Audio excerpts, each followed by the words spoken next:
Search bars have become a major component in most apps these days. Let's see how we can incorporate one to give a better user experience to our app. If we look at the team screen here, we'll see that it's not easy to find the team you're looking for. The categorization by division is nice, but users still have to scroll through a huge list in order to find the team they're looking for. Let's add a search bar to the screen to make it better. If we come into the Teams page HTML, the first thing we're going to do is add a generic Ion all-purpose toolbar. And inside we'll add an Ion search bar. Now to this Ion search bar, we'll put a couple attributes in. The first one will be placeholder. And we'll just say search.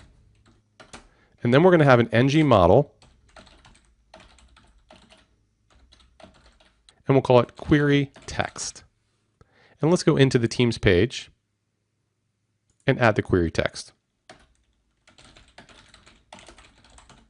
Now we haven't added functionality yet, but let's see what it looks like visually first. And you can see here's our search bar right at the top. Now let's add functionality to it.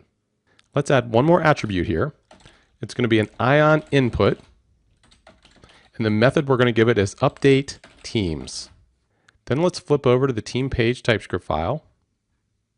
And let's add the update teams method. Now let's have a look at what this method does. The first thing we're going to do is we're going to get the input from the text box, and we're just going to do a brute force 2 lowercase on it. So here's our text here. And then we're going to keep an array of what are the filtered teams now. And then we're just going to use Lodash to for each over all the division teams. And we do a quick filter here for just the division teams. And if there's actually results, then we push it onto this temporary array. We're doing this because the teams currently have that hierarchical structure. So we have to go into each of the divisions to find the teams to see if there's any matching teams. And when we actually are doing the filter, we can see that we're filtering the division teams, and we're doing a 2 lower here too.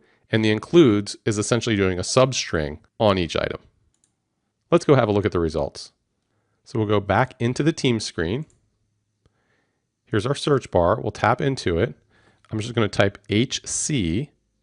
And you can see that every time I type, it updates. And here's all the teams that have HC in the name. These first 4 have HC to start the name. This one down here has HC inside the name. Let's type CY. And you can see we have cyclones, and it does it across the divisions.